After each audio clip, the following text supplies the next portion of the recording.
गणानां त्वा गणपतिगुं हवामहे कविं कवीनामुपमश्रवस्तमं ज्येष्ठराजं ब्रह्मणां ब्रह्मणस्पद आनशृण्वन्नोतिभिः सीदसादनं श्रीमहागणाधिपतये नमः।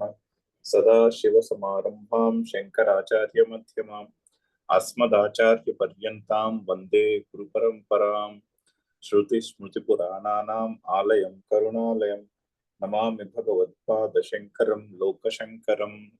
नारायणं नमस्कृत्य नरं चैव नरोत्तमं देवीं सरस्वतीं व्यासं ततो जयमुदीरयेत्। జై గురుదేవ్. 25వ శ్లోకం చదువుతున్నాం. చదువుదాం ఒకసారి శ్లోకము. అవ్యక్తోయమచింత్యోయం అవ్యక్తోయమచింత్యోయం అవికార్యోయముచ్యతే అవికార్యోయముచ్యతే తస్మాదేవం విదిత్వైనం తస్మాదేవం విదిత్వైనం నానుశోచితుమర్హసి. నానుశోచితుమర్హసి. అవ్యక్తః అయం అచింత్యః అయం అవికార్యః అయం ఉచ్యతే తస్మాత్ ఏవం విదిత్వా ఏనం నా అనుశోచితం అర్హసి. అది పదవిభజన. సో దాన్ని అన్వయం చేసుకుంటే అయం ఈ ఆత్మ అవ్యక్త అవ్యక్త అవ్యక్తము. అయం అచింత్య ఈ ఆత్మ అచింత్యము. అయం అవికార్య ఈ ఆత్మ వికారములు లేనిది అని చెప్తారు. ఉచ్యతే అని చెప్తారు. తస్మాత్ అందుచేత ఏనం ఈ ఆత్మను ఏవం విదిత్వ ఈ విధముగా తెలుసుకుని ఈ విధముగా అవ్యక్తము అచింత్యము అవికార్యము అని తెలుసుకుని నా అనుశోచితం నా అర్హసి శోకించుట తగదు. సో అర్జునుడికి శోకము మోహము యుద్ధరంగంలో వచ్చిన దానికి శోకము మోహము ఆవహించిన దానికి మూల కారణము అజ్ఞానము. అంటే ఆత్మ నేను ఆత్మ అనగా నా స్వరూపం అనగా ఈ దేహము అనేటటువంటి అజ్ఞానం నుంచి పుట్టినది. నేను ఫలానా, వీళ్ళందరూ నా వాళ్ళు. ఆ అజ్ఞానమును తొలగించుటకు ఆ శోకమును తొలగించాలంటే మూలములో ఉన్న అజ్ఞానాన్ని తొలగించాలి అనే ఉద్దేశంతో ఇప్పటిదాకా శ్రీకృష్ణుడు ఆత్మస్వరూపము యొక్క జ్ఞానమును తెలిపినాడు. అంటే ఆత్మస్వరూపము అంటే చాలాసార్లు చెప్పుకున్నాము. మన యొక్క స్వరూపం, నా యొక్క స్వరూపం ఏమిటి అని అర్జునుడికి పరిశీలన చేయుటకు అనుకూలముగా ఉండేందుకు ఆత్మస్వరూపము యొక్క విషయాలను చెప్పి ఇంకా ఉపసంహరిస్తున్నాడు. ఇక్కడతోటి ఈ ఆత్మస్వరూపం యొక్క చర్చ అయిపోతుంది. ఈ శ్లోకంతో 11వ శ్లోకం నుంచి 25వ శ్లోకం దాకా ఆత్మస్వరూపం యొక్క చర్చ బోధ అది ఇక్కడ ఈ శ్లోకంతో ముగిస్తున్నాడు. ఇంకా సో అయితే ఏంటి, అయం అవ్యక్త ఈ ఆత్మ అంటే మన స్వరూపము అవ్యక్తము. అవ్యక్తం అంటే ఏంటి? అవ్యక్తము అంటే మనకి వ్యక్తము అంటే మేనిఫెస్ట్ అయిన దాన్ని వ్యక్తము అంటాం. ఇప్పుడు ఒక పువ్వు ఉందనుకోండి, పువ్వు వ్యక్తము. అయితే పువ్వును చూస్తున్నప్పుడు పరిశీలన ఏంటంటే ఎవరు పువ్వును చూస్తున్నారు? కళ్ళు చూస్తున్నాయా? మనసు చూస్తోందా? Brain cells చూస్తున్నాయా? ఎవరు చూస్తున్నారు? అలా ఆలోచిస్తే అవన్నీ కూడా చూడడానికి ఉండే సాధనలు మాత్రమే అని తెలుస్తుంది. కళ్ళు సాధన, అవి సిగ్నల్స్ ప్రాసెస్ చేసి తీసుకెళ్తాయి. బ్రెయిన్ సెల్స్ సాధనము బ్రెయిన్ సెల్స్ కూడా. ఎందుకంటే బ్రెయిన్ సెల్స్ ఆ సిగ్నల్స్ ని ప్రాసెస్ చేస్తాయి. బ్రెయిన్ సెల్స్ చూడట్లేదు. మనస్సు బుద్ధి కూడా సాధనములే. ఎందుకంటే ఆ ప్రాసెస్ చేసిన ఇమేజ్ ని ఇది వరకు జ్ఞాపకాలలో ఉన్నటువంటి ఇమేజ్ తో మ్యాచ్ చేసి ఇది ఫలానా అని తెలుపుతాయి. సో మనసు బుద్ధి కూడా అక్కడ సాధనములే. సో ఇది నాకు నచ్చింది, ఇది నాకు నచ్చట్లేదు అని కూడా తెలుపుతుంది మనస్సు. ఇది సుఖాన్ని ఇస్తోంది, ఇది సుఖాన్ని ఇవ్వట్లేదు, ఇది దుఃఖాన్ని ఇస్తోంది అని తెలుపుతుంది మనస్సు. సో మనస్సు కూడా సాధనమే, కానీ మనసు చూడట్లేదు. మరి చూస్తున్నది ఎవరు? అని ఆలోచిస్తే ఆ చూస్తున్నది ఏదైతే ఉన్నదో అది అవ్యక్తం. దానికి అవ్యక్తము అని పేరు. ఎందుకంటే అది వ్యక్తము కాదు. అంటే డిఫరెన్స్ ఎలా చెప్పాలంటే, ఇప్పుడు మిమ్మల్ని చూస్తున్న తత్వమును మీరు ఎక్స్ప్లెయిన్ చేయండి అన్నారు అనుకోండి. ఇప్పుడు నేను చూడండి ఎన్ని పల్టీలు కొట్టాల్సి వస్తుందో, చూస్తున్న తత్వం ఏమిటి అని చెప్పాలంటే ఎంత కష్టం అవుతుంది చూడండి. చెప్పడానికి కష్టం, కానీ మీకు తెలుస్తోందిగా. చూస్తున్న తత్వం ఒకటి ఉన్నది అని మీకు తెలుస్తోంది. మీ అనుభవంలో ఉన్నదే అది. అనుభవంలో ఉంది, కానీ పదాల్లో పెట్టి చెప్పడం కష్టం. అది అవ్యక్తం. దానికి అవ్యక్తము అని పేరు. అందుకనే అది అవ్యక్తము. ఎందుకంటే దాన్ని వ్యక్తం చేయలేం. కానీ అనుభవంలో అలా అని లేదని కాదు, ఉంది. పువ్వుని చూస్తున్న తత్వం అంటే కన్ను కంటే, మనసు కంటే, బుద్ధి కంటే భిన్నమైనటువంటి తత్వం ఒకటి ఉన్నది. చూస్తున్నదని మీకు తెలుస్తూ ఉంది. మీ అనుభవంలో ఉంది. అది మీరు కాదనలేరు. మీ అనుభవంలో ఉంది, చూస్తున్నారుగా. ఒక్క నిమిషం పరిశీలిస్తే తెలుస్తుంది. కరెక్టే, కళ్ళు కాదు చూస్తున్నది, మనస్సు కాదు చూస్తున్నది, బుద్ధి కాదు చూస్తున్నది. మరి చూస్తున్నది ఏమిటి? ఏదో ఉంది చూస్తున్న తత్వం, కానీ అది ఏమిటో మీరు పదాల్లో పెట్టి చెప్పలేరు, వ్యక్తం చేయలేరు. అవతల మనిషి ఇంకొకళ్ళకి ఎక్స్ప్లెయిన్ చేయమంటే చేయలేరు. చాలా కష్టం. చాలా ఆ తత్వము ఏది కాదో చెప్పగలరు. కన్ను కాదు, కన్ను ఆ తత్వము కాదు, మనస్సు ఆ తత్వము కాదు, బుద్ధి ఆ తత్వము కాదు అని చెప్పగలరు, అంతే. అది ఏమిటో చెప్పలేరు. సో అటువంటి దానికి అవ్యక్తము అని పేరు. దాన్నే సంస్కృతంలో కేనాపి ప్రమాణేన నా వేద్యతే అంటారు. అంటే ఏ ప్రమాణము చేత కూడా మీరు అది ఏమిటో చెప్పలేరు. అందుకని అది అవ్యక్తము. అభివ్యక్తము కాదు. అభివ్యక్తము చేయడానికి కష్టము. అనుభవంలో ఉంది, గ్యారంటీగా ఉంది, నిక్కచ్చిగా తెలుస్తోంది. కానీ అభివ్యక్తము చేయుట కష్టం అవుతున్నది. మన స్వరూపము అది దానికి అందుకని అవ్యక్తము అని పేరు. అది అవ్యక్తము కాబట్టి అది అచింత్యము. చింత్యము అంటే ఆలోచనకు అందినదని, అంటే మనసు, బుద్ధి, వాక్కులకు అందిన దానికి చింత్యము అని పేరు. ఇది అందదు కాబట్టి ఇది అచింత్యం. అందుకని ఇప్పుడే అనుకున్నాగా, ట్రై చేసినా అందదు. పైగా ఏది చింత్యము అంటే ఏది మనస్సు బుద్ధికి అందుతున్నదో దానిని ప్రకాశింపజేస్తుంది లోపల ఉన్నటువంటి వెలుగు. ఆ వెలుగులో ఈ మనసు బుద్ధి యొక్క చలనము నడుస్తూ ఉంటుంది, పని నడుస్తూ ఉంటుంది. అందుకని ఆ వెలుగైతే అచింత్యం. అవ్యక్తము కాబట్టి అచింత్యం, కాబట్టి అవికార్యము, కాబట్టి అందులో దానికేమి మార్పులు ఉండవు.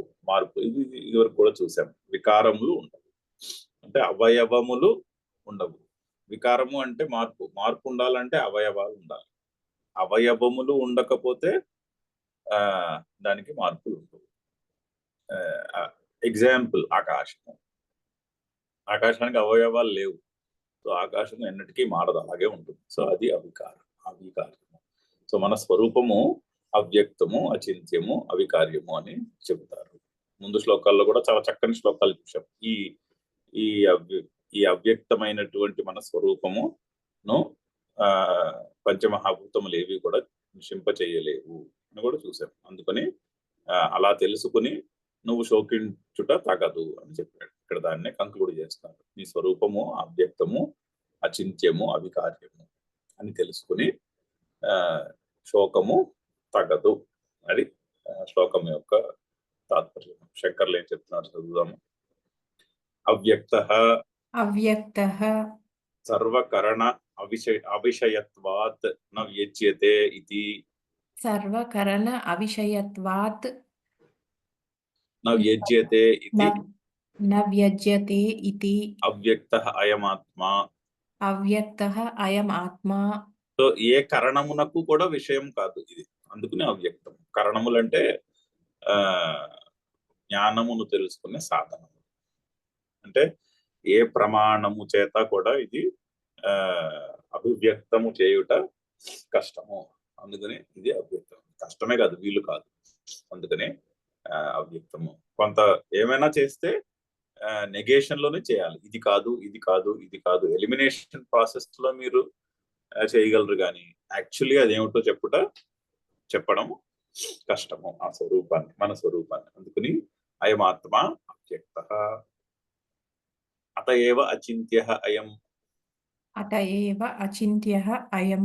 అవ్యక్తము కాబట్టి అచింత్యము. వ్యక్తం అయితే మీరు దాన్ని ఏదో కింద మీద పడి దాన్ని డిస్క్రైబ్ చేయగలుగుతారు. వ్యక్తము కాని దానిని మీరు చెప్పలేరు. అంతేకాకుండా ఏంటంటే ఇప్పుడు ఫిజిక్స్ ఉందనుకోండి, మీరు ఫిజిక్స్ బాగా తెలుసుకున్నారు మీ బుద్ధితోటి, బాగా చదివి కష్టపడి, ఆర్ లెక్కలు, ఆర్ సంగీతం, ఏదో ఒక శాస్త్రము తీసుకుని దాన్ని మీరు బుద్ధితో బాగా తెలుసుకున్నారు. తెలుసుకుంటే ఆ శాస్త్రము గొప్పదా, మీ బుద్ధి గొప్పదా చెప్పండి. ఆ శాస్త్రమును తెలుసుకున్న బుద్ధి గొప్పదా, లేక ఆ శాస్త్రము గొప్పదంటారా అని ఆలోచిస్తే శాస్త్రమును తెలుసుకున్న బుద్ధియే గొప్పదని చెప్తాను. ఎందుకంటే ఆ శాస్త్రమును పూర్తిగా తెలుసుకుని అవగాహన చేసుకుంటే ఇప్పుడు మీరు ఆ శాస్త్రంలో కొన్ని కొత్త విషయములు కూడా చెప్పగలుగుతారు. ఇదివరకు ఎవరు చెప్పని విషయాలు కూడా చెప్పగలుగుతారేమో ఆ శాస్త్రమును పూర్తిగా తెలుసుకుంటే. సో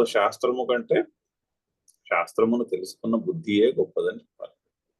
అదే విధంగా ఇప్పుడు నేను పరమాత్మను తెలుసుకున్నాను అనుకోండి అన్నాను అనుకోండి, అంటే ఎవరైనా అన్నారనుకోండి, అంటే వారి బుద్ధితో పరమాత్మ అంటే ఏంటో తెలుసుకున్నారు, మరి పరబ్రహ్మ అంటే ఏంటో తెలుసుకున్నారు. అంటే ఏంటి, ఎవరు గొప్ప అయినట్టు ఇప్పుడు బుద్ధితో తెలియబడిన పరబ్రహ్మ గొప్పదా, పరబ్రహ్మను తెలుసుకున్న బుద్ధి గొప్పదా?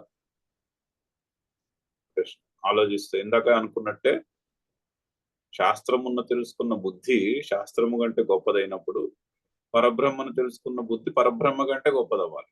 గొప్పదైతే మరి అప్పుడు పరబ్రహ్మ అవ్వదు. పరబ్రహ్మ అంటే సంస్కృతంలో అర్థము దానికంటే గొప్పది లేదు అని అర్థం. దానికంటే గొప్పది లేదు అని చెప్పిన తత్వాన్ని తెలుసుకుంటే బుద్ధి మరి దానికంటే దేనికంటే అయితే గొప్పది ఉండకూడదో దాన్ని తెలుసుకున్నది అయింది బుద్ధి. అప్పుడు అది పరబ్రహ్మ కాదు. సో పరబ్రహ్మ యొక్క డెఫినేషన్కే తేడా ఏంటి, కష్టం వచ్చేస్తుంది. దేవుడు అన్న డెఫినేషన్ ఇక్కడ కష్టం వచ్చేస్తుంది దేవుడు బుద్ధిలో తెలుసుకో విషయం అయితే. సో కాంట్రడిక్షన్ వచ్చేస్తుంది. అందుకని అచింత్య. పరబ్రహ్మ అనండి, పరమాత్మ అనండి, మన స్వరూపం అనండి, భగవంతుడు అనండి, ఆ తత్వం ఏదైతే ఉందో అది అచింత్యము. ఎందుకంటే అది బుద్ధితో తెలియబడే విషయము కాదు. ఏది అది కాదో తెలుస్తూ ఉంటుంది అంతే. అందుకని ఏదో అది తెలియదు. పైగా ఇంకొకటి ఏంటంటే రామకృష్ణ పరమహంస ఒక దృష్టాంతం చెప్తారు. ఉప్పుతో బొమ్మను చేశారు, సాల్ట్ డాల్, ఉప్పుతో బొమ్మను చేశారు. ఆ బొమ్మ అనుకుందిట నేను సముద్రంలోకి వెళ్ళి సముద్రం లోతు ఎంత ఉందో తెలుసుకొస్తాను అనుకుంది ఆ బొమ్మ. అనుకుని సముద్రంలో ప్రవేశించింది ఉప్పు బొమ్మ. సముద్రంలో ప్రవేశించగానే ఏమవుతుంది, లోతుకి వెళ్ళి తెలుసుకోగలుగుతుందా? లోతుకి వెళ్ళగలుగుతుందేమో కానీ ఇంకా తెలుసుకోలేదు. ఎందుకంటే తన స్వరూపము ఆ సముద్రంలో విలీనం అయిపోతుంది, కలిసిపోతుంది, సముద్రంతో ఒకటైపోతుంది ఆ ఉప్పు బొమ్మ. ఆ విధముగా బుద్ధి పరమాత్మను తెలుసుకునే ప్రయత్నం చేస్తే పరమాత్మలో విలీనం అయిపోతుంది. వేరేగా ఒక పరిచ్ఛిన్నమైన వ్యక్తిత్వం అంటూ ఉండదు. బుద్ధిలో నేను ఒక పరిచ్ఛిన్నమైన వ్యక్తిని అనే ఐడియా ఉండదు. ఆ ఐడియా డిజాల్వ్ అయిపోతుంది. సో ఏ విధంగా అంటే ఇప్పుడు మనము ధ్యానం చేసినప్పుడు శ్వాసను గమనించండి అంటారు. మీరు గమనించి చూడండి శ్వాసను. కొంతసేపు శ్వాసను గమనిస్తే శ్వాసలో డిజాల్వ్ అయిపోతుంది. ఆ గమనించే తత్వం ఏదైతే ఉందో అది శ్వాసలో డిజాల్వ్ అయిపోతుంది. అది విడిగా అక్కడ ఇంకా మనసు ఉండదు, మనసు డిజాల్వ్ అయిపోతుంది. మీరు చూసే ఉంటారు, మెడిటేషన్ కానీ కూర్చుని ధ్యానాన్ని కానీ కూర్చుని మనము శ్వాసను గమనిస్తూ కూర్చుంటే కొంతసేపటికి ఆలోచనలన్నీ ఆగిపోతాయి. ఎందుకంటే ఆలోచనలు ఎక్సెట్రా అంతా కూడా ఆ శ్వాసలో విలీనం అయిపోయాయి. అదే విధముగా పరబ్రహ్మను తెలుసుకునే ప్రక్రియలో ఆ బుద్ధి బ్రహ్మలో విలీనం అయిపోతుంది. అంటే నేను ఒక పరిచ్ఛిన్నమైన వ్యక్తిని అనేటటువంటి ఐడియా విలీనం అయిపోతుంది. ఇంకా అక్కడ వ్యక్తి మిగలడు. అందుకనే బ్రహ్మ జ్ఞాని అంటూ ఎవడు ఉండడు, బ్రహ్మ జ్ఞానమే ఉంటుంది. బ్రహ్మజ్ఞాని అంటే అక్కడ నేను పరిచ్ఛిన్నమైన వ్యక్తిని అనే ఐడియా ఉండదు. మనిషి విడిగా కనిపించవచ్చు గురుదేవుల్లా, కానీ వాళ్ళ బుద్ధిలో నేను ఒక పరిచ్ఛిన్నమైన వ్యక్తిని, ఒక ఇండివిజువల్ వ్యక్తిని అనేటటువంటి నిశ్చయము డిజాల్వ్ అయిపోతుంది. ఆ నిశ్చయం ఉండదు. అది అందుకుని అది అచింత్య. ఆ అచింత్యమునే కొంచెం ఎక్స్ప్లెయిన్ చేస్తున్నారు. యథి ఇంద్రియ గోచరం వస్తు ఇంద్రియ గోచరం వస్తు తచ్చింతా విషయత్వం ఆపద్యతే. తచ్చింతా విషయత్వం ఆపద్యతే. ఏదైతే ఇంద్రియ గోచరమో దానికే చింతలో విషయము అంటాం. చింత అంటే ఆలోచన. సంస్కృతంలో చింత అంటే ఆలోచన. సో ఇంద్రియ గోచరమైన వస్తువునే మనము ఇది చింతింపబడి దీని గురించి చింత చేయగలము అని అనగలము. అది ఆ వాక్యం యొక్క అర్థం. యథి ఇంద్రియ గోచరం వస్తు తత్ చింతా విషయత్వం ఆపద్యతే. ఏదైతే ఇంద్రియ గోచరమో దాని గురించే మనం ఆలోచించగలం. ఇంద్రియ గోచరము కాని వస్తువు గురించి మనం ఆలోచించలేము. ఆలోచనలు ఎంతసేపు కూడా ఇంద్రియ గోచరమైన వస్తువుల గురించే ఉంటాయి. ఈ జగత్తులో ఉన్న విషయముల గురించే ఉంటాయి ఆలోచనలన్నీ కూడా. ఏది ఇంద్రియ గోచరమో ఆ విషయముల గురించే ఉంటాయి ఆలోచనలు. ఇంద్రియ గోచరము కాని విషయం గురించి ఆలోచించలేము. అందుకని అది అచింత్యం. అయం తు ఆత్మ అనింద్రియ గోచరత్వాత్ అచింత్యః. అనింద్రియ గోచరత్వాత్ అచింత్యః. సో ఇంద్రియ గోచరము కాదు కాబట్టి అది అచింత్యం. అయితే బుద్ధిని మనము దాన్ని ఏమంటారు, అంతఃకరణ శుద్ధి అంటారు. చిత్తశుద్ధి కలిగితే ఏది మన స్వరూపము కాదో క్లియర్ గా తెలుస్తూ ఉంటుంది. ఆ విధంగా మన స్వరూపము తెలుసుకునేందుకు సాధనమవుతుందే కానీ డైరెక్ట్ గా బుద్ధిలో విషయం అయితే కాదు స్వరూపము. అవికార్యః అయం. ఇది ఆత్మ వికారములు లేనిది, అంటే మార్పులు లేనిది. దాన్నే మళ్ళీ ఇంకొకసారి ఎక్స్ప్లెయిన్ చేస్తున్నారు. యథా క్షీరం దద్యాతంచనాదినా వికారి న తథా అయమాత్మా. దధి అంటే పెరుగు, క్షీరం అంటే పాలు పెరుగు, ఆతంచనము అంటే పన్నీరు అలాంటిది ఏదో, అంటే పాలను విరక్కొట్టి చేసే వస్తువుకి ఆతంచనము అని పేరు. సో క్షీరము ఏ విధముగా అయితే పెరుగు లేక ఆతంచనము అవుతుందో అటువంటి వస్తువులుగా పరిణామము చెందుటచే వికారి అవుతుందో, అంటే వికారములు కలది అవుతుందో, న తథా అయమాత్మ. ఈ ఆత్మ అలా కాదు. ఈ ఆత్మ నుంచి వేరొకటి పుట్టలేదు, ఆత్మ వేరొక దానిగా పరిణామము చెందలేదు, మార్పులేవి చెందలేదు. ఎగ్జాంపుల్, పాల నుంచి పెరుగు పుట్టినట్టో పాల నుంచి ఆతంచనము పుట్టినట్టో కాదు.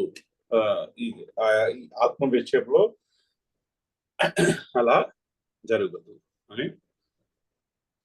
అందుకని అవికార్య.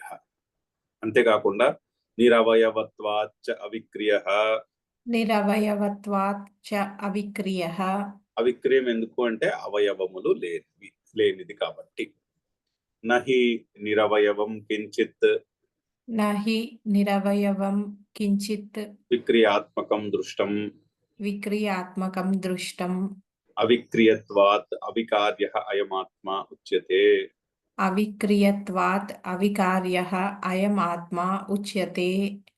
సో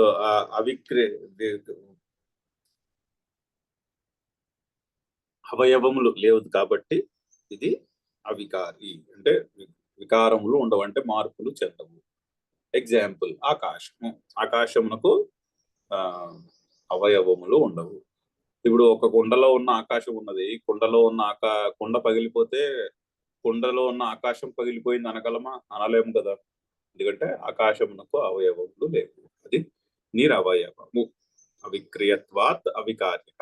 నహి నిరవయవం కించిత్ విక్రియాత్మకం దృష్టం. అవయవములు లేనిది ఏది కూడా విక్రియము చెందదు కదా, వికారి అవ్వలేదు కదా, అందుకని అవిక్రియము. అవిక్రియత్వాత్ అవికార్య అయమాత్మ ఉచ్యతే. ఆత్మ అవిక్రియము కాబట్టి అవికార్య అని అని అనే విశేషణంతో తెలుపుతున్నారు. అయితే ఇది దీని యొక్క రిలవెన్స్ మరొక ఇదివరకు కూడా చెప్పుకున్నాం మరొక మారి. ఎందుకంటే ఇలాగా మన జీవితంలో ఆలోచనలన్నీ కూడా ఎప్పుడూ కూడా 99.99% ఆలోచనలు రోజంతా కూడా వ్యక్తమైనటువంటి విషయముల గురించే ఉంటాయి. జీవితాంతం ఆ వ్యక్తమైన విషయముల చుట్టూ పరిగెడుతూ ఉంటాం. ఏదో దాన్ని ఏమంటారు, సాధించేయాలనే తపన. అది భౌతికమైన విషయం కావచ్చు, లేదా పారలౌకికమైన విషయం కావచ్చు. ఇక్కడ నా సంసారము, దాన్ని ఏమంటారు, నా కుటుంబము, నా కుటుంబంలో ఉన్న మనుషులు, వాళ్ళకి కావాల్సిన విషయాలు, వాటి చింత కాకపోతే పుణ్యము, స్వర్గం, వాటి యొక్క చింత. నాకు పుణ్యం, వాళ్ళంత పుణ్యం పొగేసేసుకోవాలి. ఎంత పుణ్యం పొగేసుకుంటే మళ్ళీ వచ్చే జన్మలో ఎంత మంచి జన్మ దొరుకుతుందో దొరకదు, లేకపోతే ఆ స్వర్గంలో టికెట్ దొరుకుతుందో దొరకదు. ఎంతసేపు ఈ ఆలోచనలే. అంతేనే కానీ అవ్యక్తమైనటువంటి మన ఆత్మస్వరూపం గురించి చింత ఉండదు. ఆ చింత మొదలవ్వాలి. మొదలైతే వేదాంతం ఏం చేస్తుందంటే ఆ చింతన మొదలయ్యేటట్టు చేస్తుంది. ఆ చింతన మొదలైతే జీవితంలో ఈ సంసారికమైన విషయాల పట్ల రాగము కొంత తగ్గుతుంది. అంటే దేహాభిమానము కొంచెం తగ్గడం మొదలెడుతుంది. తగ్గాలి. అది ఎంతవరకు తగ్గితే జీవితం అంత హాయిగా, అంటే అంత ఫ్రీగా, అంత స్వేచ్ఛగా ఉన్నట్టు అనిపిస్తుంది. The bondage of the known అంటారు ఇంగ్లీష్ లో philosophers. Freedom of the unknown. అంటే ఏది వ్యక్తమో అది బంధిస్తుంది. వ్యక్తమైన విషయాలు మనల్ని బంధిస్తాయి. రోజంతా ఆలోచనలు వాటి గురించే ఉంటాయి. అదే బంధం అంటే. ఏది అవ్యక్తమే మనల్ని ముక్తుల్ని చేస్తుంది. Freedom of the unknown, bondage of the known. అయితే ఈ అన్నోన్ యొక్క చింతన, అన్నోన్ అంటే అన్అటైనబుల్ అని కాదు, అసాధ్యం కాదు. అది యాక్చువల్లీ సాధింపబడియే ఉన్నది, మనకి తెలియట్లేదు అంతే. ఎందుకంటే అజ్ఞానం అనే ఒక పొర కప్పేసింది, అందుకని తెలియట్లేదు మనకు. తెలియకపోతుంటే ఒకవేళ, కాకపోతే అక్కడ ఆల్రెడీ సాధింపబడియే ఉన్నది ఆ తత్వం. దాని యొక్క చింత, పరిశీలన ఈ సాంసారిక విషయం పట్ల ఉన్నటువంటి రాగద్వేషములను తగ్గేలా చేస్తుంది. సో అది ఎంతవరకు అంటే దేహాభిమానం తగ్గేలా చేస్తుంది. ఎంతవరకు దేహాభిమానం తగ్గుతుందో అంతవరకు జీవితంలో శోకమోహములు ఉండవు. ఈ సుఖ దుఃఖముల యొక్క అప్స్ అండ్ డౌన్స్ ఉండవు. అప్స్ అండ్ డౌన్స్ లేకుండా హాయిగా, ప్రశాంతముగా, ఆనందముగా, దాన్ని ఏమంటే అప్స్ అండ్ డౌన్స్ లేనటువంటి ఒక ఆనందభరితమైనటువంటి స్టేట్ ఆఫ్ మైండ్ లో ఉండగలుగుతాం ఎంతవరకు దేహాభిమానం తగ్గుతుందో అంతవరకు. అందుకని ఈ పరిశీలన, ఈ డిస్కషన్ అవసరం. అయితే ఈ డిస్కషన్ ఒక పట్టాన్ని ఎవరు ఒప్పుకోరు. అందుకని మళ్ళీ కొన్ని శ్లోకాల్లో చెప్తూ వచ్చాడు శ్రీకృష్ణుడు. ఇంకా దాన్నే ఉపసంహారం జరుగుతుంది. తస్మాత్ ఏవం యథోక్త ప్రకారేణ ఏనమాత్మానం విదిత్వా న అనుశోచితుమర్హసి హంతా అహమేషాం మయా ఇమే హన్యంతే ఇతి. తస్మాత్ అందుచేత ఏవం యథోక్త ప్రకారేణ ఏనమాత్మానం ఏవం విదిత్వా, ఇక్కడ చెప్పినటువంటి ఈ శ్లోకంలో చెప్పిన విషయముల చేత ఈ ఆత్మను ఈ విధముగా తెలుసుకుని, ఈ విధముగా అవ్యక్తము, అచింత్యము, ఎట్సెట్రా ఎట్సెట్రా, దీనిని పంచమహాభూతములేవి ఛేదింపలేవు, అటువంటి విధముగా తెలుసుకుని నా అనుశోచితం అర్హతి, నీవు శోకించుట తగదు. ఎటువంటి శోకము? అంతా అహమేషాం, అయ్యో నేను వీరి వాళ్ళని. అదే కదా దుఃఖము.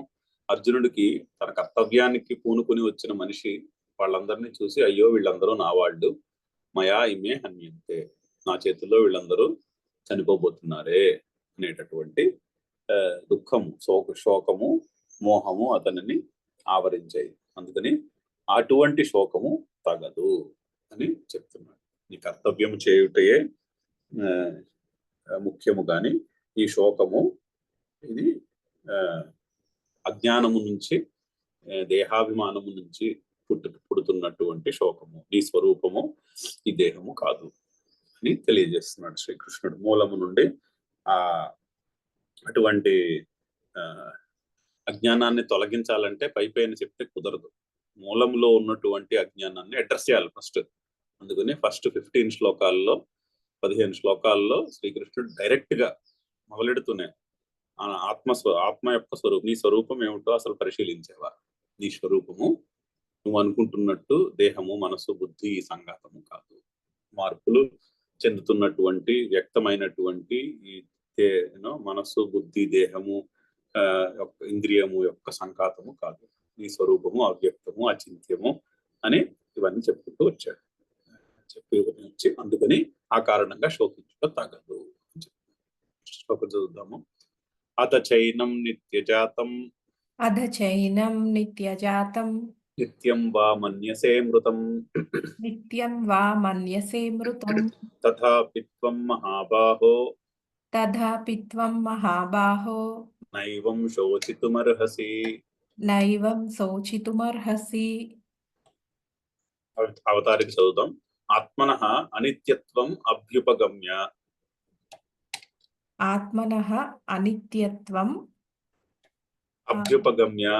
అభ్యుపగమ్య ఇదముచ్యతే.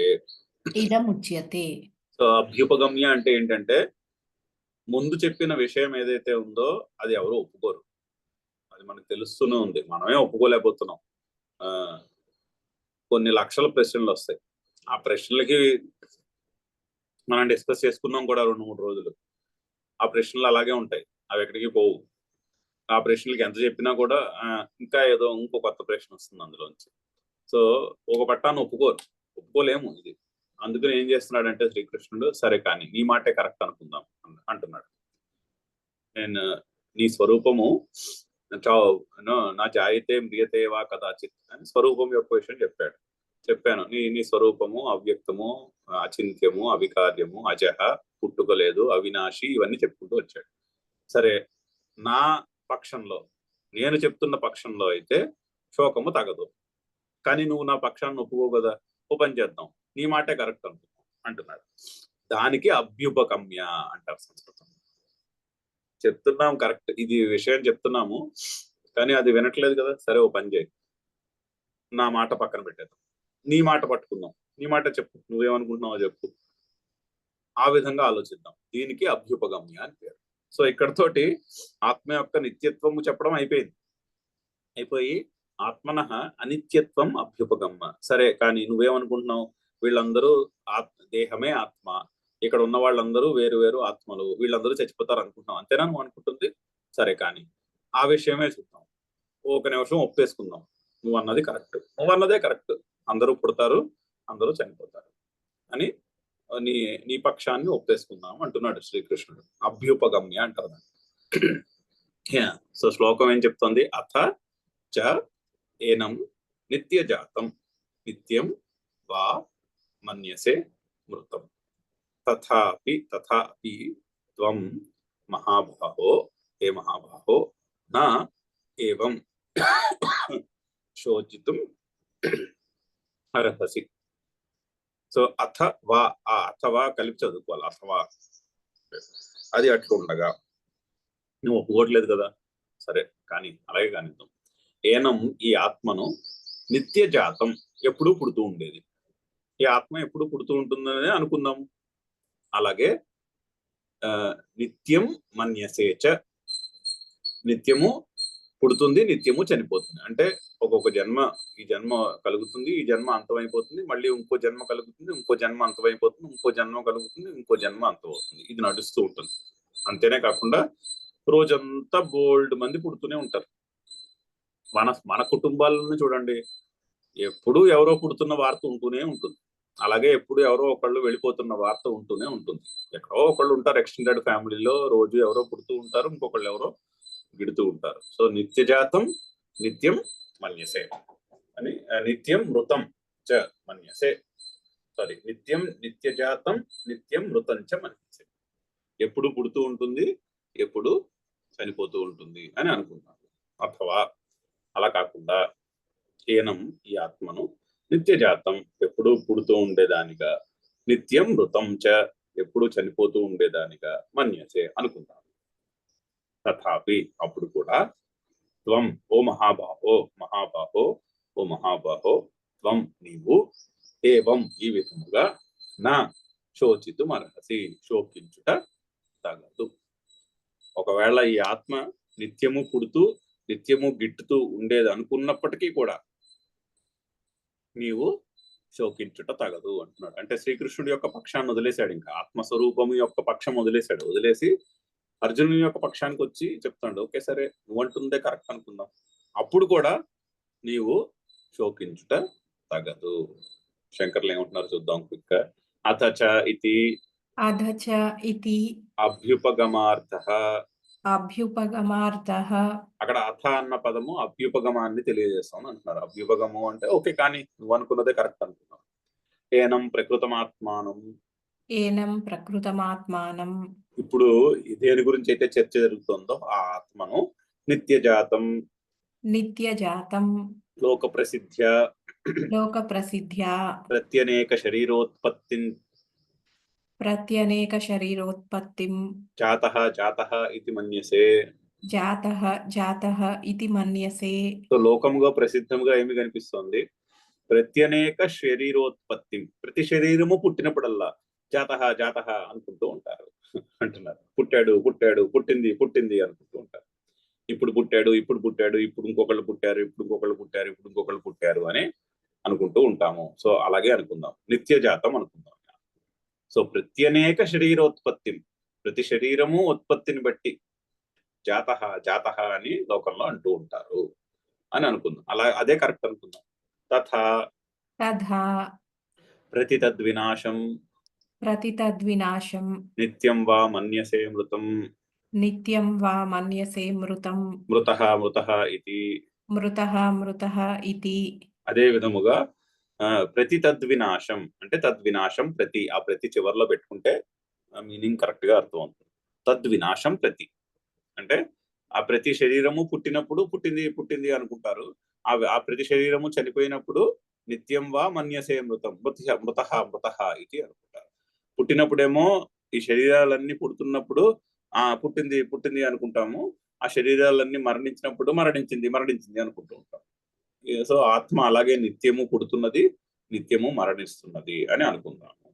తథాపి తథాపి తథా భావిన్యపి తథా భావిన్యపి ఆత్మని.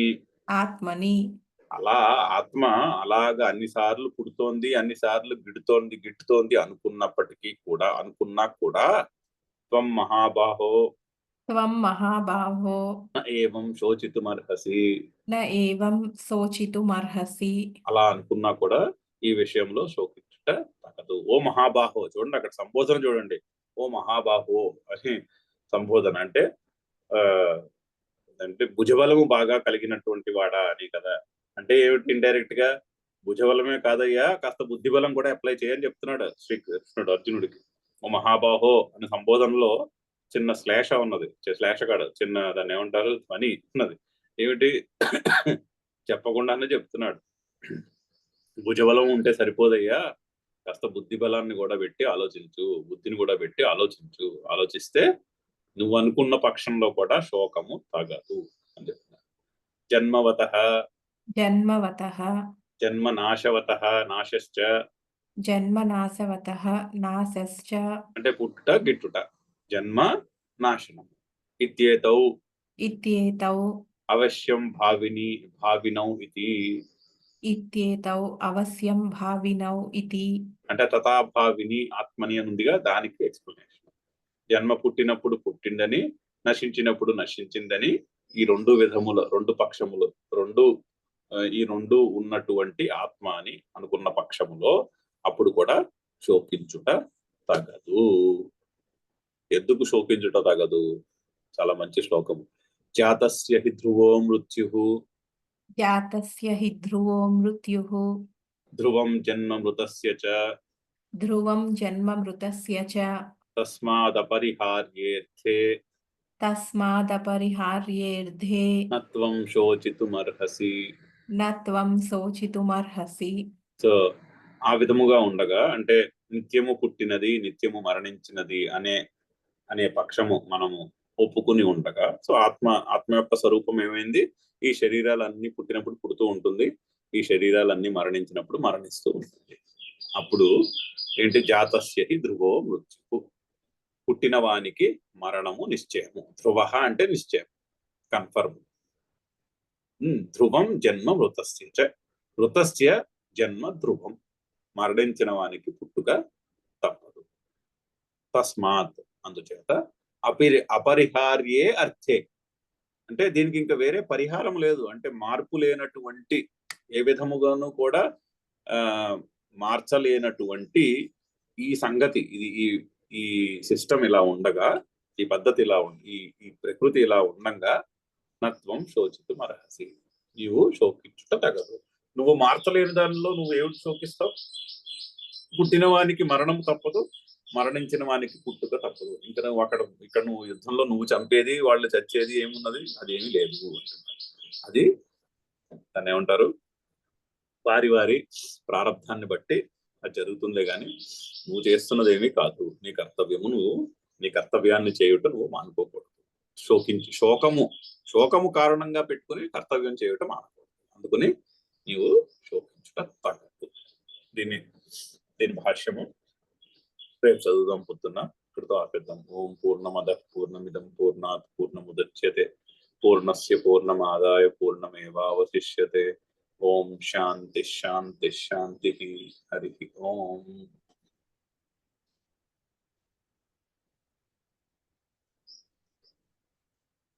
మీ క్వశ్చన్స్? ఆత్మ ఎలాగూ